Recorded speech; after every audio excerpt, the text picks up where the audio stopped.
हरे कृष्ण। तो हम पढ़ रहे हैं जपा बुक से प्रभुपाद जी के द्वारा शिक्षाएं। और ये अब आप पढ़ रहे हैं अ, श्री श्री राधा गोकुलानंद श्री विग्रह प्राण प्रतिष्ठा समारोह लंदन 21 अगस्त 1973। तो प्राण प्रतिष्ठा हुई थी लंदन में। उस समय जो प्रभुपाद जी ने उसमें प्रभुपाद जी ने प्रवचन दिया होगा। तो लिख रहे हैं, कृष्ण वहां सर्वोच्च गोलोक धाम में है। किंतु फिर भी गोलोक धामनी निवसति।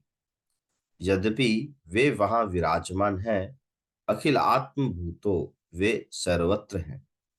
वे सर्वत्र हैं। यह कृष्ण है। जिस तरह हम इस भवन में बैठे हैं, तो हम हमारे घर पर नहीं हैं। कृष्ण ऐसे नहीं है। वे गोलोक नामनी निज धामनी अपने धाम में है और अपनी लीलाओं में रत है। कहीं पर वे गायों को चरा रहे हैं, कहीं पर वे गोपियों के साथ नृत्य कर रहे हैं। वे उनके क्रियाकलापों के में आनंद मग्न हैं। किंतु तब भी वे सर्वत्र हैं, आपके हृदय में हैं। ईश्वर सर्वभूतानां हृदय अर्जुन तिष्ठति। केवल हृदय में ही नहीं, वे प्रत्येक परमाणु में भी विद्यमान है। तो कृष्ण सर्वत्र हैं, और यदि आप भक्त हैं तो आप उन्हें पकड़ सकते हैं। यह एक रहस्य है। जिस प्रकार विद्युत या इलेक्ट्रॉन सर्वत्र हैं, जो इलेक्ट्रॉन को समझ सकते हैं वे बिना किसी सीधे संपर्क के इलेक्ट्रॉनिक तरीके के द्वारा हजारों हजारों मील दूर बातचीत कर सकते हैं, जैसे कि रेडियो संदेश या टेलीविजन संदेश। ठीक उसी प्रकार से कृष्ण भी सर्वत्र विद्यमान है। जिस प्रकार ध्वनि तरंग जाती है, जैसे ही आप अथवा मैं एक ध्वनि उत्पन्न करते हैं, किंतु वह ध्वनि एक सेकंड में पृथ्वी के 7 चक्कर लगा लेती है। जब तक भौतिक ध्वनि जब एक भौतिक ध्वनि में इतनी शक्ति है, तो तनिक विचार कीजिए कि भगवान के पास कितनी शक्ति होगी। तो वे सर्वत्र विद्यमान है, एवं आपको उन्हें पकड़ना सीखना होगा, और वे पकड़े जाने के लिए तैयार हैं। हाँ, यदि कोई उन्हें पकड़ना चाहता है, मान लीजिए आप एक भक्त हैं, यदि आप उन्हें पकड़ना चाहते हैं, तो जितनी आपकी इच्छा है, वे उससे 10 गुना अधिक तीव्रता से आपकी ओर आते हैं। वे इतने कृपालु हैं, इसीलिए हमें मात्र उनका स्वागत करना है। देखिए कितना बहुत ही सुंदर, कितना बढ़िया यहाँ पर प्रवचन है इनका। तो सबसे पहले बताया कैसे कृष्ण सर्वत्र है। जैसे हम एक स्थान पर है, अगर हम अपने घर पर है तो हम अपनी ऑफिस में नहीं है, और अगर ऑफिस में है तो घर पर नहीं। हम एक समय पे एक ही स्थान पर हो सकते हैं। पर भगवान के साथ ऐसा नहीं है। भगवान अपने गोलोक के निवसती, मतलब वो भगवान अपने गोलोक वृंदावन के निज धाम में हमेशा वही रहते। पर उसके साथ साथ भगवान हमारे हृदय में भी है ना। भगवान जैसे जैसे अभी रामलीला की स्थापना हुई, तो रामलीला में भगवान है ना। तो अयोध्या में भगवान है, पर श्री राम अपने निज धाम में भी प्रेजेंट है ना। उनके भगवान के साथ ऐसा नहीं है कि अगर वो एक स्थान पर है तो दूसरे स्थान पर नहीं है। अगर कोई भक्त प्रेम से भगवान को भोग लगा रहा है, तो भगवान उसके घर में भी है। भगवान उसकी स्वीकार करते हैं, और साथ ही गोलोक निवसते अखिलात्म भूतो, भगवान अपने निज धाम गोलोक वृंदावन में भी है, और वहां पर क्या कर रहे हैं, लीलाएं कर रहे हैं।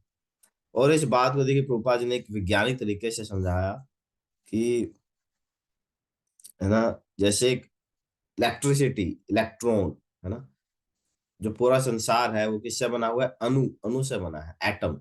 और एटम में क्या होते हैं, इलेक्ट्रॉन्स होते हैं, प्रोटॉन्स होते हैं, इलेक्ट्रॉन होते हैं ना। जैसे इलेक्ट्रिसिटी, ये जो पूरा इलेक्ट्रॉनिक्स है, ये इलेक्ट्रॉन से बनता है।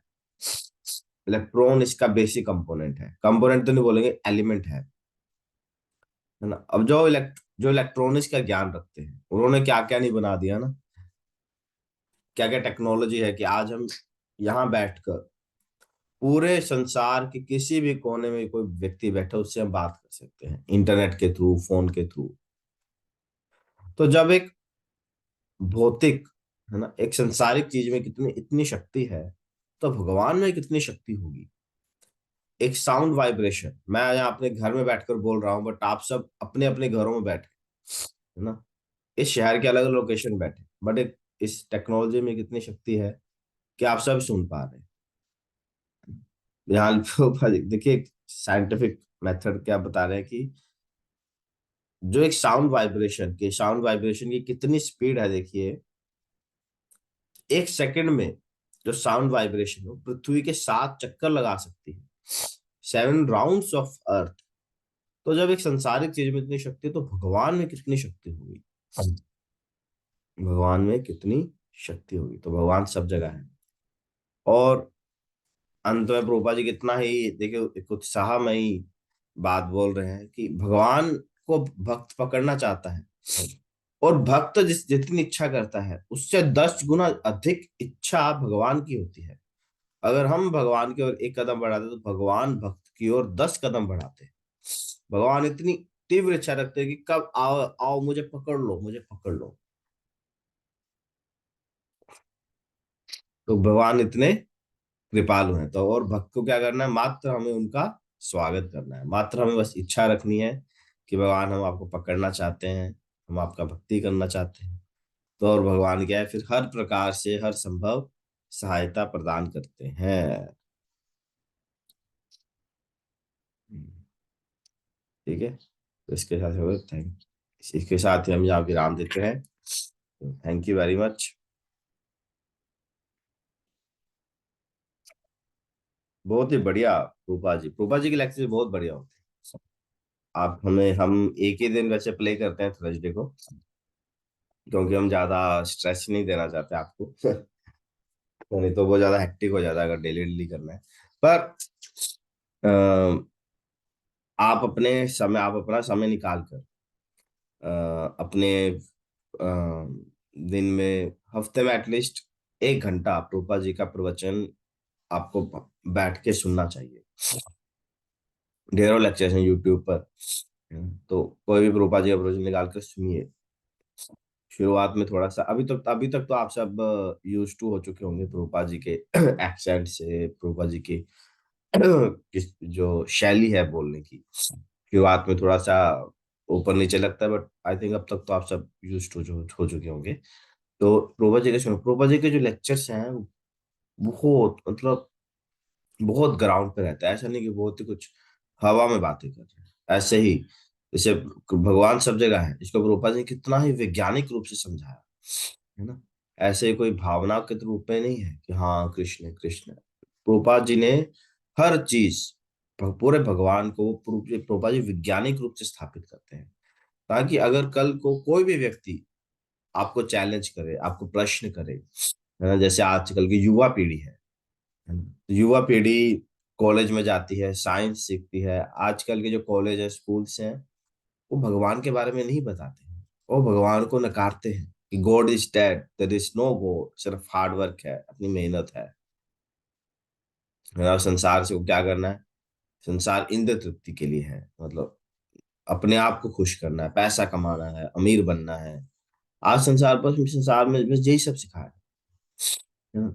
बहुत ही कम ऐसे स्कूल्स हैं या टीचर्स हैं जो हमारे वैदिक ग्रंथों के अनुसार शिक्षा देते हैं। तो प्रभुपा जी कहते थे they are like slaughter house, ये गला काट रहे हैं।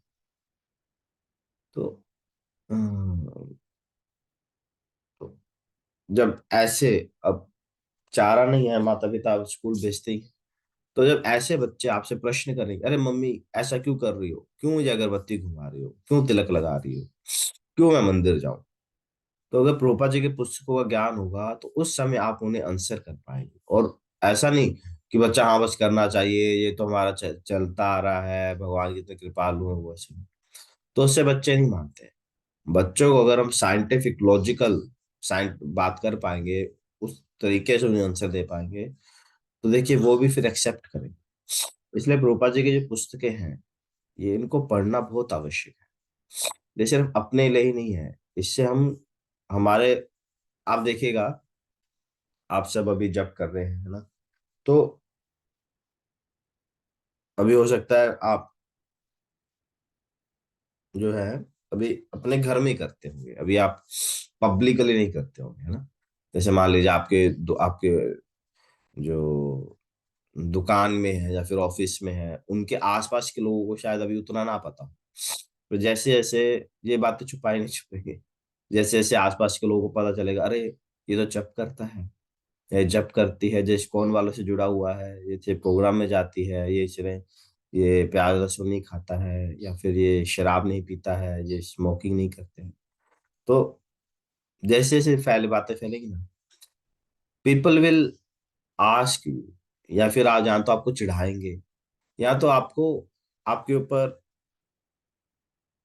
किस प्रकार से टोंट मारेंगे, ताने मारेंगे, या फिर आपको प्रश्न पूछेंगे। हर प्रकार के लोग आपको मिलेंगे, क्योंकि जो माया है, माया बहुत शक्तिशाली है। माया किसी को भी ऐसे ही फ्री में बख्शती नहीं है। माया हर समय प्रयास करती है कि किसी न किसी प्रकार से भक्त को भक्ति से भटका दे। तो जब लोग आपको ऊपर, जब कठिन समय आएगा, है ना, लोग बहुत परेशान भी करते हैं, ऐसी बात नहीं है, कुछ अच्छे भी मिलते हैं, अच्छे अनुभव भी होते हैं, बुरे अनुभव भी होते हैं, दोनों होते हैं भक्ति में। तो जब लोग आपसे प्रश्न पूछेंगे, अच्छा क्यों जब कर रहे हो, क्या पर्पस है ना, कैसे, है ना, ये सब करने की क्या जरूरत है ना, बस जो मन में है। तो जब लोग आपसे ऐसे बातें करेंगे, तो उस समय उनकी गलत धारणा को काटने के लिए आपको इस ज्ञान की आवश्यकता है, जो ज्ञान रूपा जी की इन ग्रंथों से प्राप्त है। अगर हम इन ग्रंथों का अच्छे से अध्ययन नहीं करेंगे, समझेंगे नहीं, तो फिर हम उनकी बातों में आ जाएंगे, अरे हाँ यार, ये तो सही बोल रहा है, ये सब करने की क्या जरूरत है। तो अपनी भक्ति को बचाए रखने के लिए हम हरिनाम कर रहे हैं, हरिनाम के साथ प्रोपा जी के ग्रंथों को पढ़ना बहुत आवश्यक है। उन प्रोपा जी ग्रंथों ने, प्रोपा जी ने बड़ी मेहनत से लिखे हैं, और बहुत ही सरल भाषा में लिखे हैं, और बहुत ही वैज्ञानिक रूप से प्रोपा जी ने पूरी कृष्ण भावना मार्ग, ये जो सिद्धांत है, इनको समझा है। कैसे भगवान है, अच्छा भगवान है तो हम उन्हें देख क्यों नहीं सकते। तो प्रोपा जी ने बहुत साइंटिफिक चीजों से हर एक बात को समझाया है।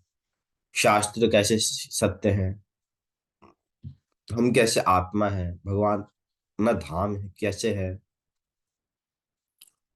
कर्म का सिद्धांत है, आत्मा एक शरीर से दूसरे शरीर में जाती है, मृत्यु के बाद क्या होता है, कैसे नया शरीर मिलता है, और ऐसी ढेरों ढेरों बातें हैं जो प्रोपा जी बहुत ही सरल तरीके से वैज्ञानिक रूप से अपनी पुस्तकों में समझाते हैं।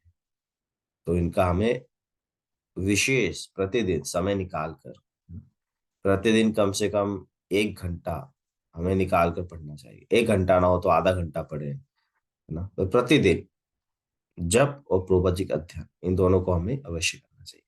ठीक है, so thank you very much. इसके साथ ही हम यहाँ पर विराम देते हैं। आज है 7 अप्रैल। प्रोपा जी का कोट पढ़ लीजिए।